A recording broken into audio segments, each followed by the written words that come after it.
the WWE bars. They were like brown.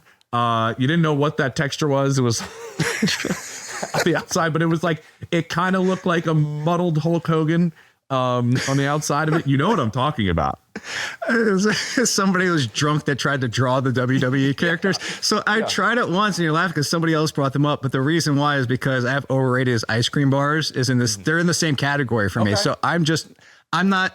Whatever the texture, it's not even a cookie. Like I don't. It's somehow like soft cardboard.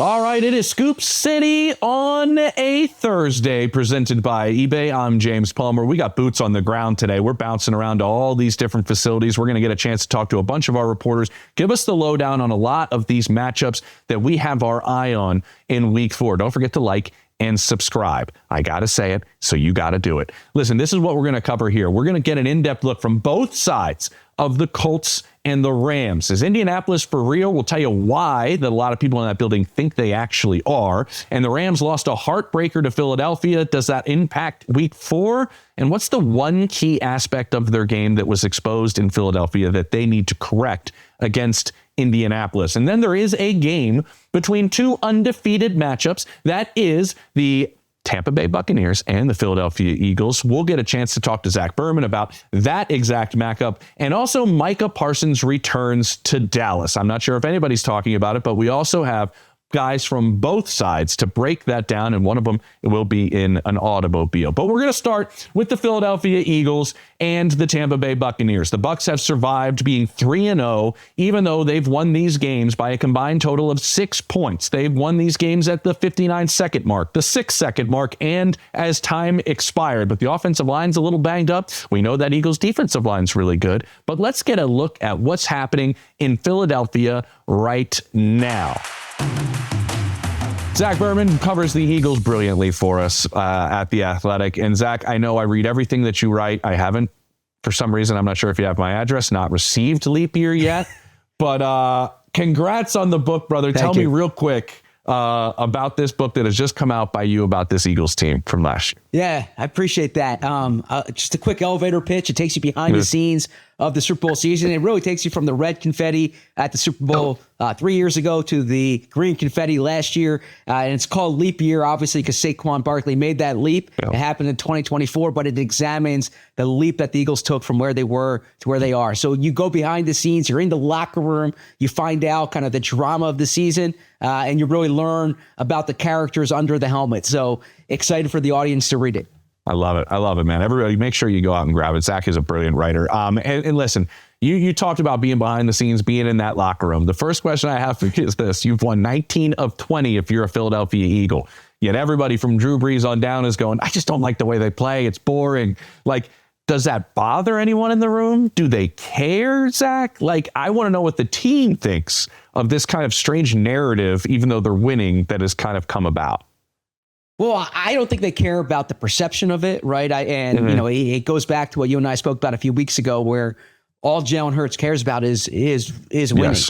But I do think in that locker room they care about how they're playing, and in particular, A.J. Brown and Jalen Hurts. You heard it after the game that first half against the Rams was bad, and they tapped into something in that second half. They got A.J. Brown the ball. That was the key. But really, the passing game looked more dynamic. So it's not that they care if someone says they look ugly or that, you know, has criticism of the offense. Internally, they have a standard that they expect to play to. They didn't look like it in the first half. They did in the second half. This is always something in the locker room in Philadelphia we're always curious about. What is AJ going to say after the game, right? Like, is this going to become a thing, as everybody says? And you mentioned that he did say, Lewis, like, we should let our killers go do what they do and things like. Have they been somewhat? It's a new play. I mean, Kevin's calling plays for the first time here, so like, are they conservative in a sense, knowing they have this defense, knowing that Jalen hasn't turned the football over? I think he has the longest active streak right now without throwing an interception. Like, are they getting a sense that going, maybe we're looking for explosive plays to come through our run game because it has in the past? Are all these just kind of factors, and maybe that woke up in the second half going, no, we still have to be a little bit more balanced? Yeah, so I actually agree with A.J. Brown. I think they do need to be more aggressive. And when you have A.J. Brown, Devontae Smith, and Dallas Goedert, Saquon Barkley, and Jalen Hurts throwing in the ball, you should be the aggressor, right? Like, there was an interesting comment A.J. Brown had yesterday, which is him saying that there's so much thought in terms of like, take what the defense gives you, but sometimes you can be the one giving it, right? Like it doesn't have to be reactive in that regard. But you are correct. This is a team that they're playing Tampa Bay this weekend. You think Tampa Bay last year was the low point of that season. They had the bye week, and they really determined afterwards they need to reduce turnovers. They had to run the ball, but it was really take care of the ball, win the turnover battle. And I think that's carried over to this year. There's a lot of focus on situational football. So if you're backed up, like they were last week with some of the kickoffs, how do you react to those situations? But I think by and large, they should listen to what A.J. Brown's saying, because it has a lot of validity. When A.J. Brown's on your team, you throw him the ball, good things tend to happen. You're exactly right. Especially he may not even be open. He will just muscle his way to get the ball. One of the more physical receivers in this game. In his locker, he has always open, right? Yeah, right above him. Always open. Yep. He's not lying. I don't think he is. I want to get you mentioned the play in Tampa and what happened last year and what's happened actually for a while now. They've kind of had the Eagles number, and Todd Bowles seems to have something. We know he's bringing pressure. It's the way he plays defensive football forever. What is it about the blitzes that he brings, Zach, you think that gives Jalen trouble? Because it has. Yeah, so you're absolutely right in that the Bucs have had the Eagles number. I mean, Nick Sirianni's been an awfully successful coach, except when he plays the Bucs. He's 1-4 against Tampa Bay. They have 2 postseason losses down there. Todd Bowles' pressure is a part of it. Now, the thing that I'll say, and I don't mean to sound like a coach, but every game is different. You look last year, they were playing without A.J. Brown, Devontae Smith, Lane Johnson. True. When you're playing without those 3, the offense will look like a shell of itself. So I think even you go back to the postseason game that they lost 2 years ago, AJ wasn't on the field. The team was a mess then. So there's been different variations or I guess different reasons for why this has occurred. But the Todd Bowles defense, you know they're going to blitz. You saw that from Steve Spagnuolo 2 weeks ago, and it's up to the Eagles to react to it. And there's a lot on Jalen Hurts' shoulders there. But I think Jalen is a different quarterback than the one that really struggled against the blitz the first time he played down there in the playoff game in the 2021 season. Yeah, it's going to be interesting to see how they react to that blitz. I love that you brought up what Spags did with the pressure, because they believe that, that took away some of their explosive plays or thoughts of explosive plays because of the way Spags plays. So we'll see if they react differently with Todd Bowles. Before I let you go, I'd be remiss if I didn't say this. It seems like with the tush push, now you can just hate me because I bring this up, Zach, but that's fine. We're now in a new world here. Now it's hard to officiate. It seems like everything becomes... it continues to change as people try to get this play to go away. Is that annoying to the Eagles? It's okay, now you say it's hard to officiate. Before it was this. And in my opinion, if Jalen's getting pushed or not, the complaints about the officiating, it doesn't matter if he's getting pushed or not. So I don't really understand where it's coming from, and I'm wondering if that's bothering Philadelphia. I think in that locker room, they're fatigued by the conversation, right? Because it's been going on for a few years, and there's been different rationalizations about it, whether it's injury, whether it's the aesthetics of the play, now the officiating of the play. I think their position is anyone can run it, like we've discussed, and that they just do it better than other teams. Jordan Mailata said 2 weeks ago, this is his invitation to the league. Everyone can do it. You should go do it. But I think that. And this is my view. It's a play that they drill. It's a play they have the personnel to do. But if this was outlawed and they just did the quarterback sneak, their efficiency would be near the same, because I think so that offensive line still would, I think, and this is no disrespect to Dallas Goedert or Saquon Barkley, I think the pushing has very little to do with it. I think a lot of it's the offensive line and the quarterback who squats 600 pounds. Yeah, you have a rare offensive line, and maybe even more rare quarterback in the way he's built, and an ability to understand that we can run this, and we don't think we're putting him in jeopardy, which is the most difficult position to replace in football. And I think they're comfortable with the way Jalen is built to be able to go do this. And other teams, I don't think, have the same mindset. Zach, appreciate it. Don't sweat too much down there in Tampa. I know the team is going down there early. We'll see if it works. Maybe they'll change their luck. Thanks, buddy. I appreciate it. Thank you. All right, appreciate that from Zach Berman. And that was the Philadelphia Eagles, who won in dramatic fashion with a walk-off of Jordan Davis, the big man just hauling complete ass, going over 18 miles an hour for that touchdown to seal the win over the Rams. And that brings us to Nate Atkins, who covers the Rams and has a chance to bounce back against an undefeated Colts team here. What stood out to me, outside of the big man running, like I said, Nate, is the red zone for the Los Angeles Rams. And what happened there, really, you could say, lost in the game outside of special teams. When you go 1 for 4 with Sean McVay and Matthew Stafford as an offense, how do you change that? Is this possibly a get-right game, considering Indianapolis has allowed teams to do pretty much whatever they want down in the red zone? Yeah, the Rams are going to hope so. Now, their red zone issues have popped up before this against, happened in Tennessee with the Titans, who aren't exactly a juggernaut either. So it's something they've got to figure out. They're a top 5 offense by EPA metrics, but they're bottom 5 when it comes to the red zone. And it's just been something about, like, when they get down there, they talked about how a lot of the spacing they like to run their offense with Davante Adams and Puka Nacua really freezes up. They've tended to really force feed Davante Adams. He leads the NFL in red zone targets, but they've only thrown once there to Puka Nacua. They haven't really gotten tight ends going. And then I just think in the run game that's been pretty good is they get down in some of these tight situations where teams stack the box, and the lack of a quarterback run threat just makes it a little tighter in there. And then they've had some bad penalties. So it is a situation where they want to get right, though, because the Colts are allowing a lot on the ground right now, and they have issues at outside cornerback with Xavier Howard stepping in, not looking quite like his all-pro self at the moment. So it is a situation they've got to figure this out. And I think that's got to start with going to Puka Nacua more. For a guy that leads NFL receivers in basically every category to have 0 receiving touchdowns and 1 red zone target for as many opportunities as they're getting, that just doesn't add up entirely. So Puka has mostly for them been an answer to zone coverage, and it's sort of like when Davante Adams goes deep and pushes safeties back, there's more space, so it's a little harder to figure out there.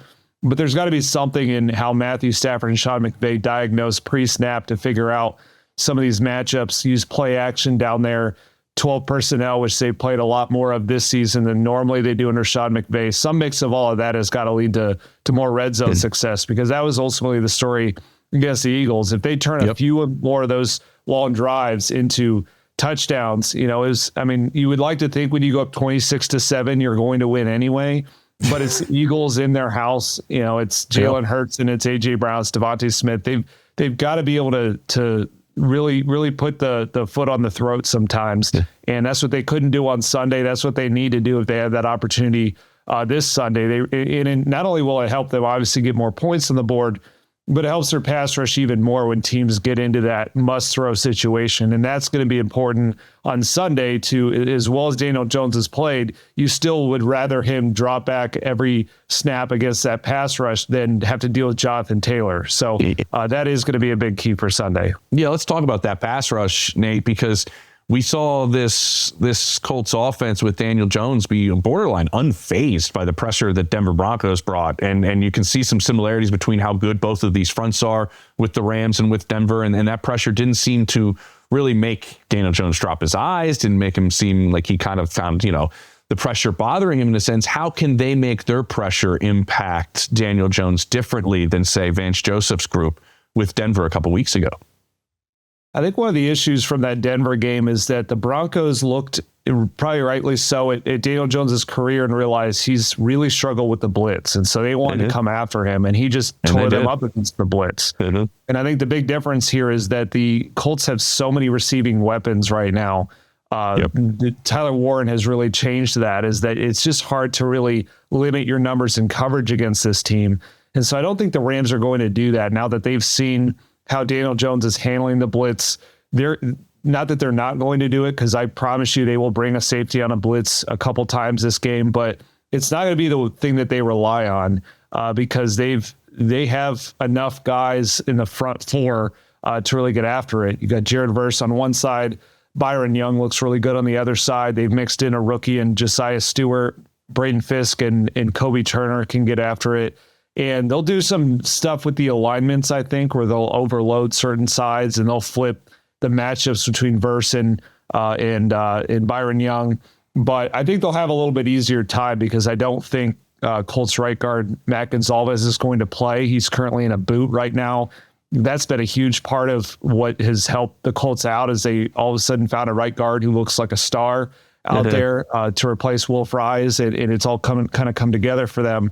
I think they've got to win those matchups and then just blitz at the right moments. But it'll be a little easier to justify the blitz too if Alec Pierce doesn't play. He currently is in concussion protocol, and so it's not quite, if Gonzalez and Pierce both miss, it's not quite as many answers to teams that bring pressure as they had before. So I think the Rams will mostly stick with their front four, just move guys around a lot, and then they'll save the blitz for moments that they hope are when the Colts don't see them coming. All right, last one after. I was going to talk to you about Puka, but we kind of covered that in the first one about the way he has played and the way he's played in the slot and the targets he has gotten. I'm also equally interested in Devontae Adams and the time that he missed with Matthew Stafford, and the amount of time that Stafford missed during training camp. Obviously, two vets that know everything about their respective positions, the ins and outs, and Devontae's about as good of a route runner still in the NFL as you can see. Is there still some thought, though, that of like this is going to continue to build as the year goes on and they get actually more reps together, because the feel between them with that could take that as a really, really, really good option too, I guess, to Stafford and Puka? Yeah, I think so, because right now you look at it and Stafford is just throwing almost everything to Adams and Nacua. He is currently on pace to be the first quarterback in 25 years to throw 79% of his passes to wide receivers. And those two are the top 6 in the league in target share. But if you look at it, Nacua is a lot more efficient on the catch rate than Devontae. And part of that is Devontae is running deeper routes, but it has felt a little forced at times, specifically in the red zone. They've gone to Devontae 8 times down there, and it just hasn't all worked. It's felt a little rushed at times. So I think it will be something that builds, because you see how Stafford and Nacua kind of looks like an unstoppable tandem right now. I don't think it will quite get to that level with Devontae, because like I said, he runs more deeper routes and they try a few more explosives with him, but it should be something that gets better, because they didn't have any training camp. And even some of the plays they have made have been some of these back shoulders that work at times when Stafford's throwing it before Devontae's out of his break.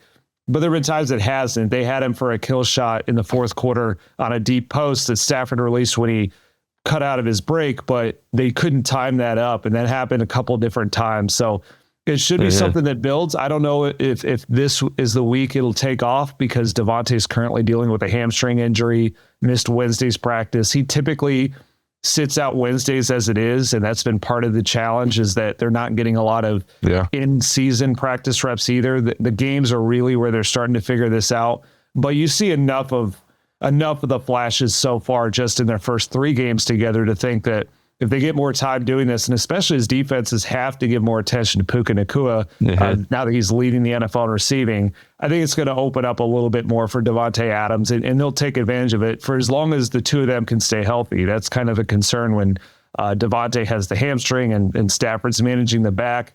But as long as they're out there and they're getting those reps in the game, I think it's going to take off. It's going to be a really good tandem. Yeah, I'm excited to watch that one grow. If there's like a duo that I'm waiting to see kind of grow because of their history, it's one of those in this league that I got my eye on. Nate, appreciate it. Enjoy the game. Maybe this is a big thing for you. You used to cover the Colts. Exactly. They nice. Decided to get good right when I left, so that's really nice. But it will be. I think it'll be a really good game on Sunday. All right, man. Enjoy it. All right, so we got the Rams side of things. Now let's get the Colts side of things, because these Indianapolis Colts are off to a 3-0 start. They have been absolutely on fire on offense. 103 points through 3 games in 2025. The only Colts team to score more through the first 3 games. 1967, Johnny Unitas won the MVP that year. I think that was also the year James Boyd was born. James, how are you doing outside of that Colts facility? Is Tyler Warren out there fishing? Give me the latest. He is not out here fishing just yet. I think he has to get ready for practice. And as far as you talking about my age, I turned 30 this year, and I got a couple gray hairs coming in. Oh, no. It's not from stress covering these Colts this year. They've been very good, very easy on my assignments, I must say. Oh, it's going to blast so far, but I'm going to put a little cold water on it right now. What I'm curious about is last year we saw the Saints. They put up 47 points in the opener, 44 points in the second game, and then everything falls apart. They lose 7 straight. They win 5 games on the year. Why is this Colts offense and team performance, which is shocking a lot of people around the league, in your opinion, perhaps more sustainable than maybe a team like the Saints that came out of the gate hot a year ago? I think the biggest reason why it's sustainable is looking at what the Colts have done previously. So they're 17-17 over the last 2 years. And if you look at the quarterbacks they've had during that span, it's been Anthony Richardson, Joe Flacco, and Gardner Minshew. Those are not great quarterbacks in today's game. And also, they've had a defense that has not finished better than 24th in points allowed per game over the last 2 years. And so you factor all that in, and this team is still 500. If you give them a boost with the steady quarterback, a better, more aggressive defense with Lou Anarumo now, and charge of things on the defensive side of the ball, I think that this team could be a little more serious than what the national media or maybe the national narrative could be. Now, I'm not saying Daniel Jones will go out there and win MVP like Johnny Unitas did back in the day, or like Peyton Manning did the last time they were 3-0 to start the season. However, this feels like it's more sustainable because of the infrastructure around the new pieces, the biggest one being Daniel Jones. Yeah, you brought up Daniel Jones, and by the way, this show will take no Gardner Minshew blasphemy. I dig it. I do not appreciate it. That's my guy. Listen, you mentioned Daniel Jones, and I think the quarterback playing consistent football, and I know Shane Steichen kind of preaches that, is a big part of team success.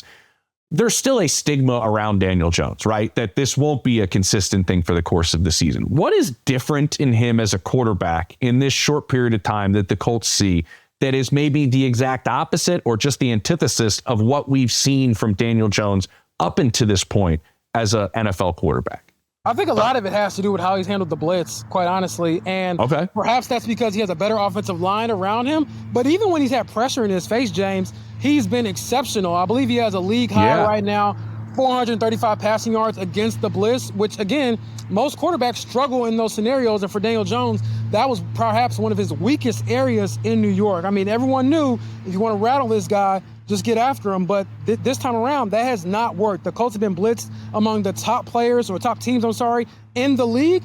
And they've had to answer almost every single time from Daniel Jones. And I think the reason why that is one, like I said, infrastructure, the offensive line is better. But 2, how obsessive he is about the game. Shane Steichen's telling us, hey, this guy will text me at all hours of the night. Michael Pittman Jr. said he's late to every team dinner because he's watching film. You know, John Taylor was telling us the other day, hey, when I'm going to get breakfast in the morning, I'm grabbing my bacon, this guy's telling me, hey, did you get that check that I told you about on this certain play call? So that's how obsessive he is about the game. And it's translated to a lot of wins, obviously, early on for the Colts. I love it. That's the inside information we have James on for when we're talking about bacon. We're talking about late for dinners. This is what we get. I love it. I think that's a great point to bring up because of what he can do against the blitz. He did it against Denver. If he can do it against the Rams, another talented defensive line, maybe after this week, everybody will be believers. Oh, go cast a line, James. We'll talk to you soon. And good luck on Sunday enjoying a really good one between the Rams and the Colts. I'm never going to complain about being in LA this time of year, so I appreciate it. All right, James is outside the Colts facility. He's fishing with Tyler Warren, but now we're going to a key matchup that is going to be really one of the ones we're talking about on Sunday night. Micah Parsons going against his former team just about a month ago, traded to the Green Bay Packers, and that's why we're going to bring in, I feel like we do this all the time, gentlemen, Matt Schneidman and John Machota. The three of us talk a lot, it seems like, guys, about these two teams. So I'm going to throw a question out to both of you to start off with. So often, all of us in the press box, pregame, you're looking down on the field. Perhaps you got the binoculars. Where's Jerry? Where's Micah? Where's Jerry? Where's Micah? Will there be a pregame conversation between the two, you think, before this one kicks off on Sunday night? I'll start with you, Matt. I would venture to say no. I don't think that, or, John, Micah better than I do, so you can detect whether he's lying on this, but he really does claim that there is no bad blood or hard feelings from his end. He said that it seems there are from Jerry's end, so I don't know if Jerry's going to seek Micah out pregame for a handshake or anything like that. I'm not sure Micah's going to seek it out either. In fact, listening to him talk yesterday, I'm almost certain he's not going to seek it out. But, Micah was talking yesterday about how he still talks to the Cowboys defensive linemen. He still talks to Trayvon Diggs once a week. He was talking to CeeDee Lamb recently about keeping his spirits up through his injury. He had nothing but really good things to say about Dak and the Cowboys offensive lineman who he kind of mentored this summer as he held out through training camp. So it doesn't seem like there's any real bad blood between Micah and the players, obviously. John, you can tell me if I'm wrong from your end, but it seems like it's just still the lingering feeling of he was disrespected throughout this negotiation process. And I don't believe this for 1 second. Micah claims it's just going to be any regular old game. That's not possible, but we'll see how that translates and how that motivation and fuel translates to what he does on the field Sunday night. I would be very, very surprised if there's any type of meeting between those two before the game. And it has nothing to do with Micah. Like Micah and the Cowboys players, I think he's cool with a lot of them still. You go back to the night when the trade happened, several of them went over his house and celebrated with him. Tyler Smith talked about going over there. Trayvon Diggs is one of his best friends, so there's CeeDee Lamb he's really close with.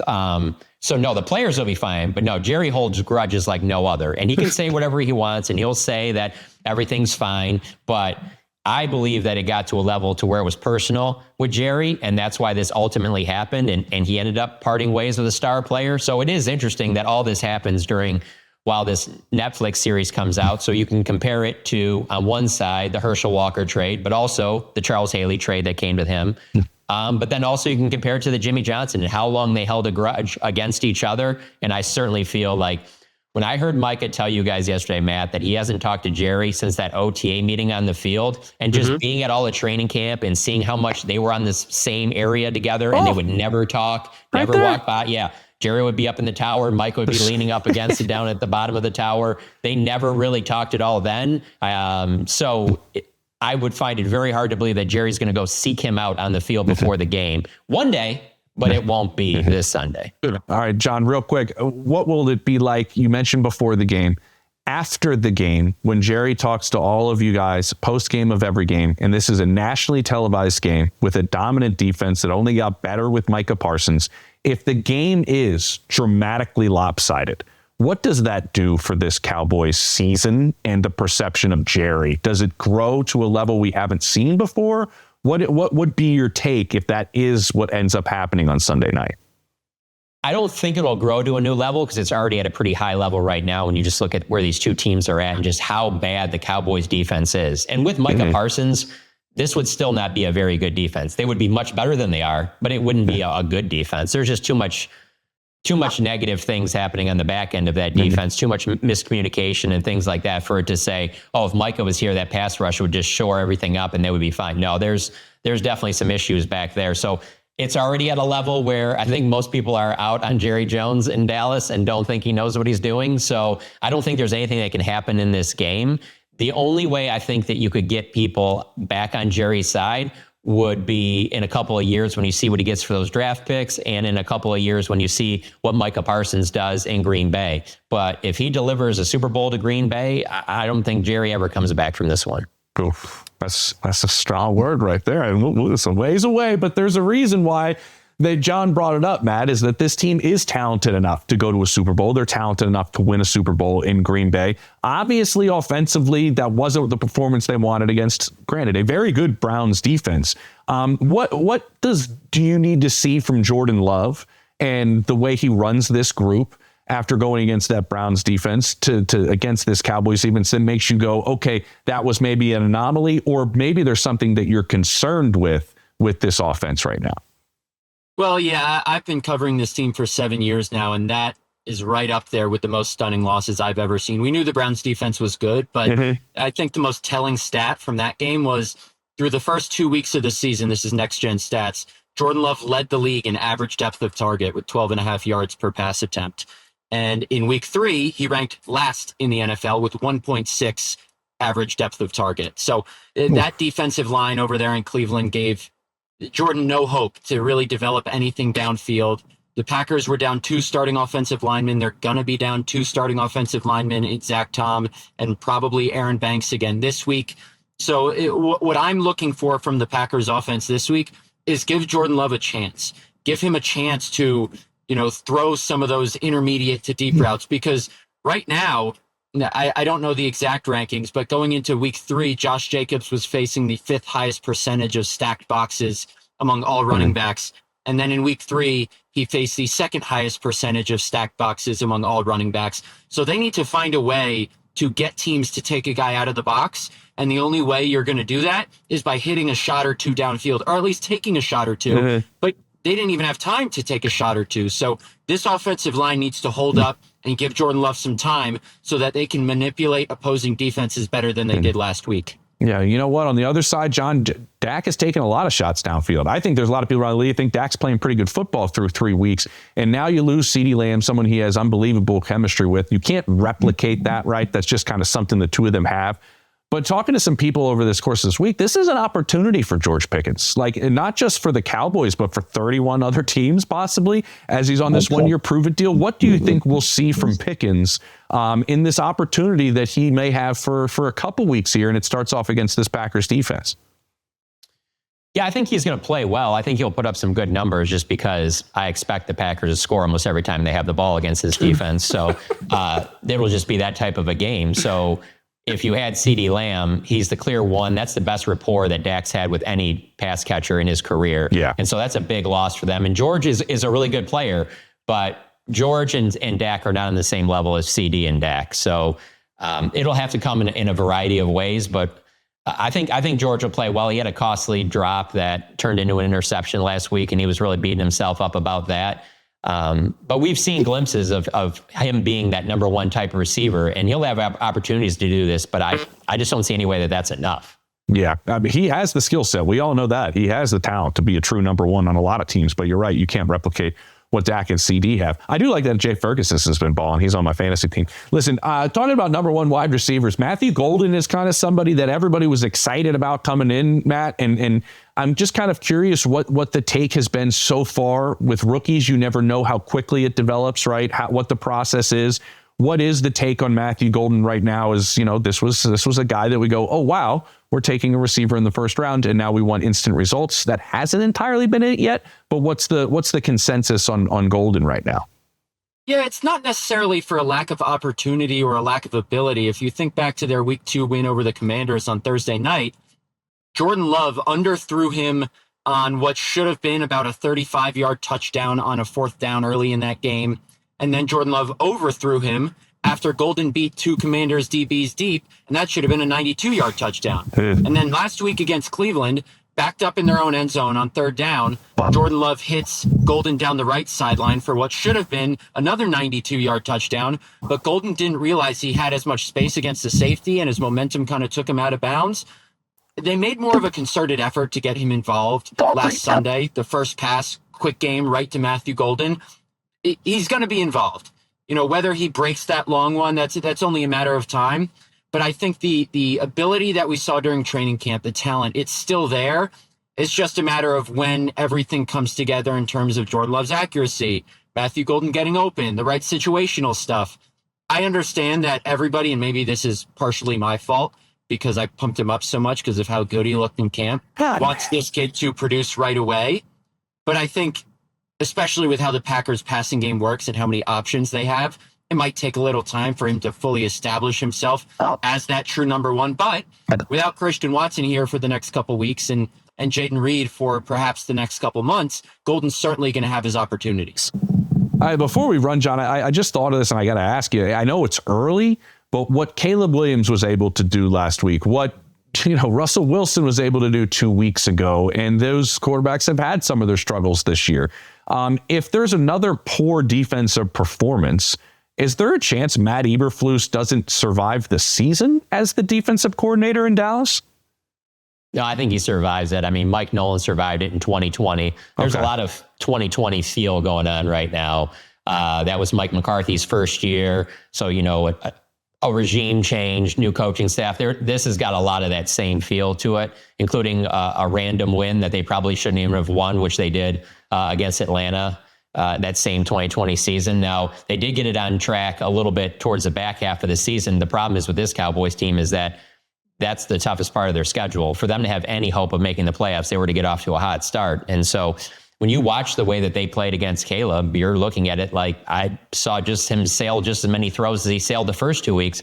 But the Cowboys defense is so bad that he went from being somebody that was being ripped and there's concerns about his future to now he's NFC Offensive Player of the Week because of just how bad that Cowboys back half particularly is. And then the fact that they didn't sack him even one time. So they're most likely going to have JW and Clowney out there, probably play 15, 20 snaps. That'll help, but it's still not going to be the thing that I don't see any way that it stops Jordan Love. And really what's interesting about this game is that I don't think the Cowboys have recovered from the last time Green Bay was in town. And that's that playoff loss a couple years ago. That team it's still been reeling ever since then. They never recovered the following year. And now, you have a new coaching staff and just the way they're playing this year. That's as good as I've ever seen Jordan Love play until this Sunday. I think he'll play even better than that. Yeah. We'll all be. I mean, I'm not joking. Like, go watch. I mean, their back after their defense is so bad. Like, that's my one thing about when you watch pro sports, especially. I mean, even in college, but pro sports especially. If you're really bad at something one week, that following week, that thing might still be bad, but you'll at least see a little bit of improvement. There's no improvement. They were just as bad, if not worse, on the back half for the defense. And they're playing the Bears and the Giants, and they're doing that against them. So when they're playing against really good teams, I don't know how that all of a sudden gets fixed. John's on the heater, but we got to run because you can't leave Matt in a car too long, especially with the windows up. Guys, appreciate you joining me. Enjoy the game on Sunday night. I know we're going to be reading everything that both of you write out of this one because I don't know. There's no shortage of storylines that you can kind of cover in this one. Appreciate both of you. Take it easy. Thanks, guys. I love bouncing around the league with all of our beat reporters. They know so much. They're in that locker room. They take us inside the locker room. They give us information that you can't get anywhere else. All right, coming up on Scoop City, you got information you can't get anywhere else, and that's with Jake Seeley. Jake Seeley is going to give us what kind of players are cooling off, and related to that, his favorite ice cream flavors. He always ties everything together with a little bow every Thursday. And on Monday, by the way, we will be live with Chase Daniel giving you his quarterback breakdowns. Obviously, we'll talk Jackson Dart against the Chargers, and also Diana Rossini giving you all the latest breaking news. You'll get that live on Monday on Scoop City. We'll be right back.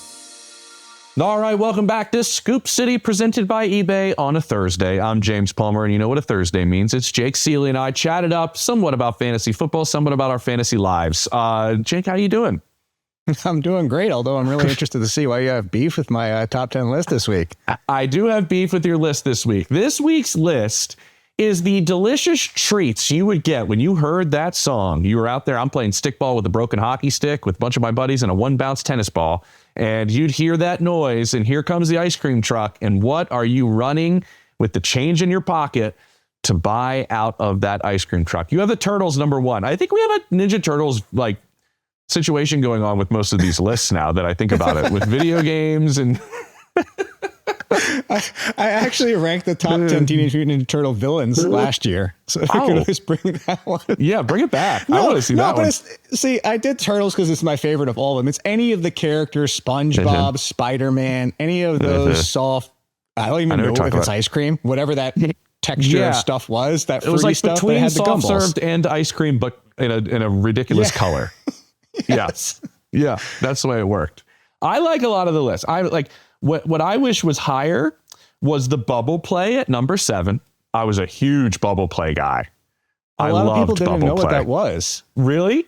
Oh, yeah. I loved the bubble play with the gumball as the baseball. Yeah, see, I put it down the list because I felt like I was replicating one. Like if it was my true choice, I would probably rank it 4 in front of Strawberry Shortcake because of how often I would get it. But I kind of felt it's just a repeat of one.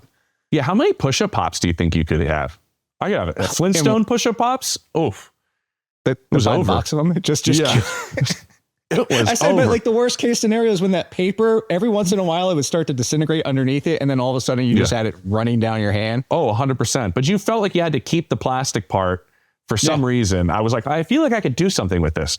But there's nothing you could do. I have 4 that were really high on my list and that are not on here. Okay. Oh God. And all right. Trust me, everybody, we will get to fantasy football. The Mouseketeer bar, which was vanilla ice cream with a hard shelled ears for Mickey Mouse on the top, and you'd bite through the top of the ears. Never had it. Okay. And then the WWE bars that were like brown. You didn't know what that texture was. It was on the outside, but it was like, it kind of looked like a muddled Hulk Hogan on the outside of it. You know what I'm talking about. It was somebody who was drunk that tried to draw the WWE characters. Yeah. So I tried it once and you're laughing because somebody else brought them up. But the reason why is because I have overrated as ice cream bars is in this. They're in the same category for me. Okay. So I'm not. Whatever the texture, it's not even a cookie. Like, no, it wasn't a cookie. It was like soft cardboard is what it tasted like. Yeah, but it was like soggy at the same time somehow. Yeah. Like, I don't understand it. But the problem is I'm not a huge vanilla person. And so there's so much vanilla. And as soon as you bite into that thing, if you don't finish it in 10 seconds, that done. Thing just melts out the side of it. That's why. That's why. Hulk Hogan just starts to fall apart. And maybe this is just being from Philly. We had Italian water ice cups right there. I mean, all the time. I'm sorry, Italian water ice, as people would say. But us in Philadelphia, Italian water ice, WOODER, you can get yourself a cherry or a mango or whatever, and it's almost in like a little white cup. Just pull the top off and spoon it. Oh, now I know what you're talking about. Yeah. You just buy those and say hello to your mother for me. Yeah, that's it. All right, it's a great list, though. It maybe brought back a lot of memories to playing stickball with my buddies. Let's get on to some fantasy football, and I want to start with one tonight because we kind of got our eye on the Cardinals, right? On what's going to happen now that James Conner's down. Yeah, Trey Benson's stepping up. I think in fantasy purposes, people might be thinking this is a sell high opportunity because, hey, I just walked into a potential top 20, maybe better running back. I actually think I'd hold on this one because we knew the talent of Trey Benson. The Cardinals already showed us this year that they were ready to use him in a timeshare, similar to like Jalen Warren with the Steelers when Najee Harris was the lead. And part of that might be the fact that James Conner's been hurt so much throughout his career. But we've seen Amari DeMarcado before. Like, we know that he's just a timeshare piece. I don't think DeMarcado's coming in and taking 40% of the snaps like Benson was taking from James Conner. So I think this is one of those scenarios where I'm holding, unless you can think that, like, somebody tossed this out. That Field Yates was on the podcast yesterday and tossed this back at me and made me think really long and hard for a second. He's like, if you had Genty and somebody came to you with Benson, would you take Benson or Genty? And I'm like, wow, I can't believe we're having that conversation. But that just presents my point in the fact that we're talking the value of Benson is real, and you found yourself a nice ticket going forward. This is going to be the top 15 conversation. Yeah, the guy's got 6 yards of carry. I know small sample size right now, but I mean, he's, but what I am curious about Genty. Yes, big time. We'll get to kind of Genty related topic in a second, but they are playing a Seahawks defense that, I don't know, anybody gets in the end zone. What is it? 17 and 13, I think it's what they're giving up. They really get in the backfield easily, both against the quarterback and running back, that being Seahawks. So I will say that if Benson comes out and struggles and he, 17 for 51, be patient. Don't panic. He'll be fine. It is one of the tougher matchups. Similar to Jackson Dart. They both have tough matchups in their first real starts. Yeah, I'd love to face Jesse Minter's defense in my first NFL start. Where is Derwin James? Okay. We're talking ice cream. We're talking cooling off, possibly. That's kind of the topic you were going with this, right, Jake? So, like, what are some other players we're going to keep an eye on this week that could potentially be cooling off, but maybe not? What's happening? Yeah, so the 3 wide receivers, I want to start. It's a good thing we're positive because now I'm going to be throwing the cold water ice cream on the other 3. First is going to be the Raiders' Trey Tucker. And I know everybody's excited. We should have seen this coming. He did it last week in week 3. He did it again in week 3. The Trey, week 3, we should have just known. But I say last year because he's out there just as much as he was last year, running 90% of the routes since week 3 of last year. This isn't different. Trey Tucker's still the number 2 wide receiver. It's just he's seen a bit more targets from Geno. And I don't think that's so much the Trey Tucker issue as it is. You've seen it as well as I have.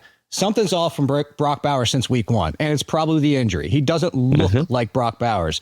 Now, if this injury lingers the entire season, all 17 games, cool. Trey Tucker, thumbs up. Wide receiver 3 or 4 in fantasy. But I think at some point, as Bowers gets back to 100%, you're going to have somebody fall off, and Jacoby Myers is Jacoby Myers. Tucker will still have big games. It's just going to be very volatile. So I will say the excitement is warranted. Pick them up. Use them. Good matchup this week.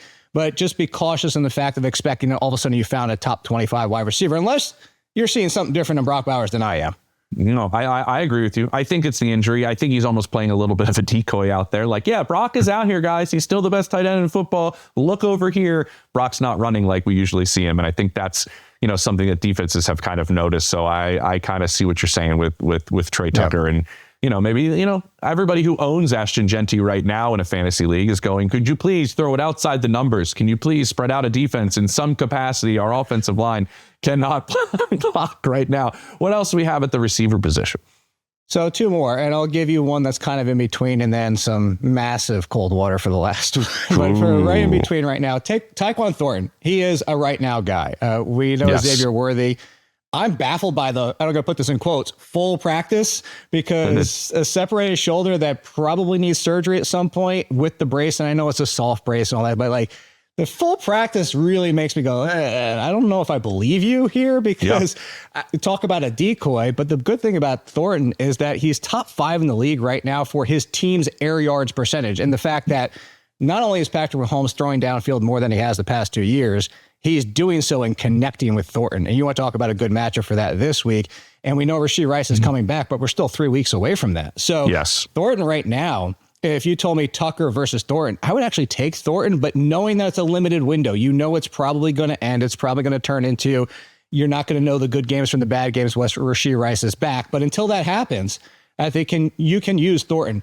The one I'm going to pull the cold water on, and I love the talent. Like, this is somebody I had in my top 5 wide receiver talent coming out of the draft, is Luther Burden. But we've already played this game with this teammate. We just played this game with him. Rome Odunze last year, drafted to a team with 2 wide receivers. The year before that, Jackson Smith-Njigba, drafted to a team with 2 wide receivers.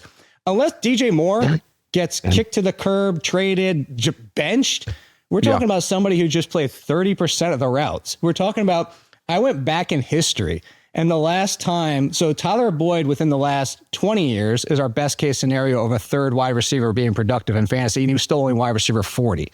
You go back before that, you want to know the one? Larry Fitzgerald, Anquan Bolden, and Steve Breston. I don't think we're going to get Kurt Warner throwing the ball. I don't think we're going to get Caleb Williams going 4,500 yards and 30-plus touchdowns this year for all 3 to have value, including the fact we still have the tight ends in the backfield and all that being said. So it's very rare. And if you want to know the one before that, this is a super history major here situation. I didn't even think of this one. It was the Titans. They actually did it 2 years in a row with old Drew Hill, not DRU Drew Hill, for those who want to listen to the songs after this, the other Drew Hill. Oh my gosh, man! I'm with you on Thornton. I think they love him from people I've talked to there. I think this dates back to camp, but we all know the target share that Rashee Rice gets when he's healthy, and how that kind of changes things and what'll happen there. And by the way, with the separated shoulder, I was thinking before the Ohio State-Texas game when I was in college and Vince Young was coming to play my Buckeyes, we were playing a little game called Donkey Kong where you roll kegs down the stairs and you try to jump over them. I landed on top of one of the kegs, fell backwards, dislocated my shoulder, played through it. I'm not on the team. I watched the game holding my left arm to my chest in the stands. So I think I played through it too. And we lost, which was a real bummer, but we gave it back to Arch Manning and company. And the other one with Burden, like I do understand how that offense is working. I understand how they want it to work moving forward, and I'm not sure the role is exactly what some people might think it is after this kind of hot start. Colson Loveland's supposed to be a big part of what they want to do. I'm not giving up on that yet either. And one last one I want to ask you, because we were talking about this before we jumped on, because I have him on my team, and I want everybody to be curious about Calvin Ridley. We're changing play callers. We had some drops, but we still are kind of a big deal of this offense. Should I be keeping Calvin Ridley? This is personal. I would. Okay. I would keep Calvin Ridley, I mean, at least one more week. Again, it's not another good matchup. I mean, the Texas defense, so, I mean, that's concerning for Cam Moore. But I think that the good news is this. He's leading the team in almost everything. Routes, targets, opportunities, air yards, blah, blah, blah. You can go. And that's the metric side of things. Watching it, you've seen the same thing I have. Like, their opportunities might be there, but they're not connecting. Cam Moore and Calvin Ridley just aren't in like symbiosis over here. We're talking about the fact that Ayu Manor looks better with Cam Ward. So I would still hold on to Calvin Ridley. He's still a top 2 option. He's still seeing a great opportunity. But if you're in a 10-team league where there's options out there like Cedric Tillman, if you want to make the swap, like I wouldn't go that far. There's still a higher ceiling with Calvin Ridley, but I get it. Like if you need the production, I'm going to be okay with it. The biggest one I'll give you before we get out of here is that if you want to swap him for Ayu Manor and Ayu Manor's out there, I'm not going to say that's a dumb idea because at least Cam Ward is looking at Ayu Manor in the end zone where Ridley hasn't had a target yet. Jake's got a direct line to Bo Hardigree, who's now calling the plays here for the Tennessee Titans. Yeah, I love it, man. Good chatting with you. And now I'm hungry, and now I want Super Mario Bar was also one that I was thinking of, which was pretty rad, where Mario's head was like super wide, but it's also in that same vein of a lot of the other ones you listed. Coming up on took it and stretched it wide. Yeah, I know. They did. They kind of put it out really wide. It's almost like a Yoda shaped head, the way it is. All right, coming up on Scoop City, presented by eBay. Thanks, Jake. I'm going to give you my extra point, and it's about the Travis Hunter trade. Welcome back to Scoop City, presented by eBay on a Thursday. And as we close things out every Thursday, here is my extra point. I know it's early. I know we're just 3 games in.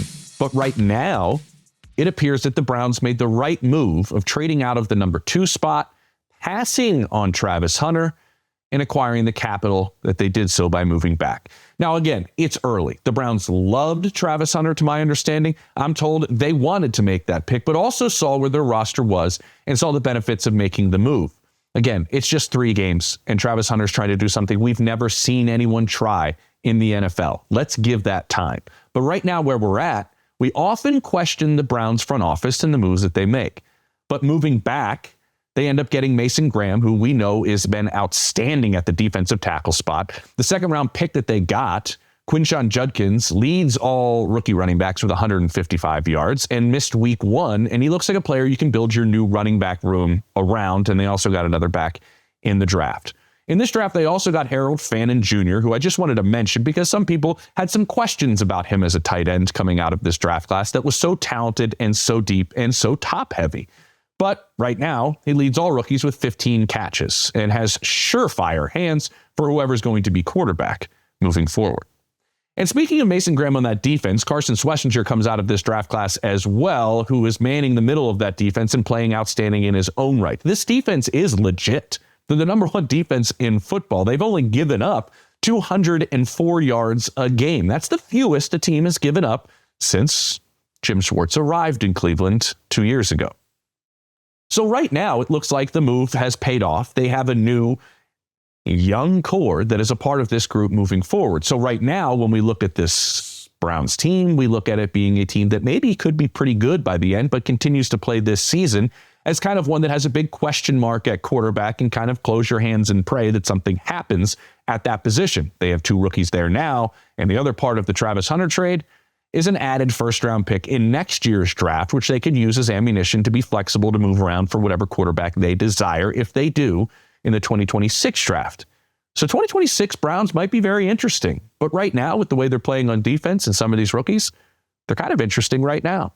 All right, that'll do it for Scoop City presented by eBay on a Thursday. But don't forget, Monday's show will be live, which means we'll get breaking news from Diana Rossini. We'll get instant breakdowns on these quarterbacks from Chase Daniel. So make sure you catch that at noon Eastern on Monday when we're live right here with Scoop City. So for this show, though, as we round out the week, I do want to thank Zach Berman. I want to thank Nate Atkins. I want to thank James Boyd. I want to thank Matt Schneidman. I want to thank John Machota. I want to thank Jake Seeley. I want to thank myself for being here. That's a long list of people, but we had a packed show with a ton of information. Hope you enjoyed it and hope you also enjoy your weekend of football. Take it easy, everybody.